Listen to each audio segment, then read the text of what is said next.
All right, I'm with Shawn Ryan, prospector, president, CEO of Ryan Wood Explorations out of Dawson City. Shawn has been responsible for a lot of the good work that's been going on up here that's led to two significant discoveries with Underworld and Kaminak resources. Shawn, why don't we just start out and tell us a little bit about your background and why you focused your career the last 14 years or so in the Yukon? I was raised in northern Ontario, the Timmins camp, the big gold mining camp out of northern Ontario. And I started prospecting when I was 18, graduating out of high school. Basically, Dad got me a job, instead of in the mine, basically got me a job on the exploration team. And so that's where we learned, I call that grade 3 science for exploration, which was the basic science. And back in the early 80s, throughout the 80s, we had some, it was high quality science that we were doing. And that's what I learned, those techniques. Right. And about 14 years ago, after going through a wild mushroom picking spree, we got into basically looking for gold. But it was kind of actually the irony about all this is the actual wild mushrooms picking actually trained me a little bit more to believe in your science, because actually we use the same techniques as exploration with wild mushrooms, and you do crop predictions based on data and science, and then you have to believe something's going to grow there, and out of the blue you see a mushroom patch growing. And so that actually led me into actually doing, once basically we had a family, into doing more research. And actually when I first started, we lived in the old tin shack, I told my wife, oh, it's just going to be a 2-year thing right now. A good story is selling these days. And within 2 months, the Bre-X scandal came up, and there went the good story thing. So we ended up going, basically, you couldn't sell anything, but that flushed everybody out of the bush, and then back to the science again. And if you believe that these deposits exist out here, because we have 13 to 20 million ounces of placer gold coming from the Dawson area, and it had to come from somewhere, and how the public, the general public, looked at placer gold as it was flat lying and it was in the gravels, and how I looked at it just as the same as I look in the Timmins camp. I seen, instead of basically placer gravel, I seen 5 or 6 head frames in the distance. And then when you see head frames, you always, you buckle down and you search more and you find more. So that led us into this, let's go into the science mode and continue our research. Even though the Bre-X scandal was coming through, everybody left the bush, and that gave me a good 6 years of lead time to actually start acquiring projects and actually continuing on with research. Yeah, that's good. So, I'm up here for the first time in the Yukon area out of Dawson City. There's a lot of excitement here with these first 2 discoveries, which you have your signature on, because your vended properties went into these 2 companies, and right out of the chute, they've hit these high-grade discoveries, Kaminak and Underworld. Yeah, that's exciting. I mean, that's well, it's exciting. Everybody gets excited because this is what they've been looking for their whole lives. A lot of geologists, but the reality is, the science said they were always there. Like, we've been doing this systematic soil survey, so in soil sampling, basically when we gather this much data, totally shows us we're actually mapping out mineralized systems.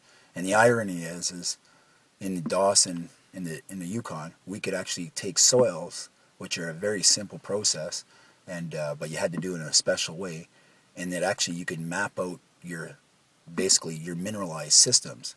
And that all came about 6-7 years ago. A really good geologist told me, Shawn, the day of you coming out of the bush as a prospector with a quartz vein with gold in it and getting a good deal, it's over. You actually have to bring us a mineralized system. And we basically, if you basically present us that you have a system, we'll look, even if you don't have a showing, we'll look for the actual showings within the system. But we have to understand its size potential. And that's where it led us into this started these big massive soil programs, because it was easy to map out basically these type of systems. And it takes a few years to actually map it out, because you're trying to figure out the outer edges of it. But once we figured out how to do it with Underworld, we found the coffee project within 2 years. Yeah. And basically people forgot that you could actually find big gold deposits. Like, you're taught that in university, that these things exist, but people don't dream about it. So like with the coffee, the way we found that was, once we had a nice tight almost a 1.5 by 1.5 solid gold anomaly, we boldly jumped out instead of just doing a little bit of more adding on to the same grid. I jumped out 4 kilometers one direction, took soils, went 3 kilometers the other direction, took a bunch more soils there, and both projects lit up. So that way we knew right away that we had a system that was at least 10 kilometers long.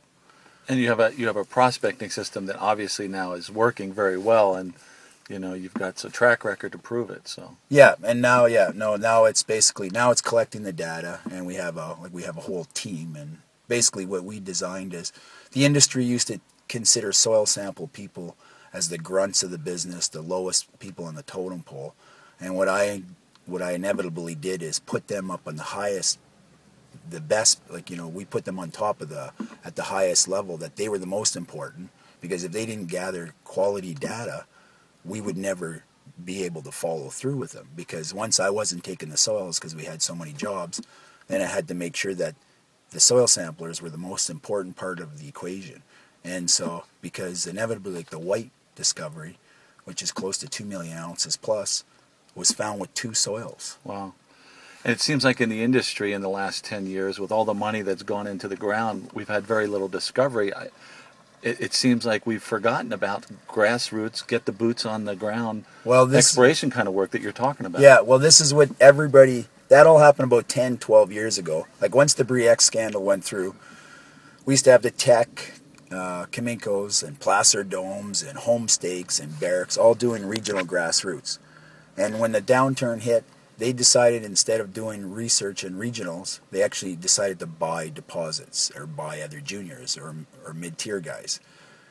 And then what that did is, when, let's say, if the Homestake guys or the Placer Dome guys got bought out, those guys that were smart geologists in the field actually decided to try to become a president of a junior mining company.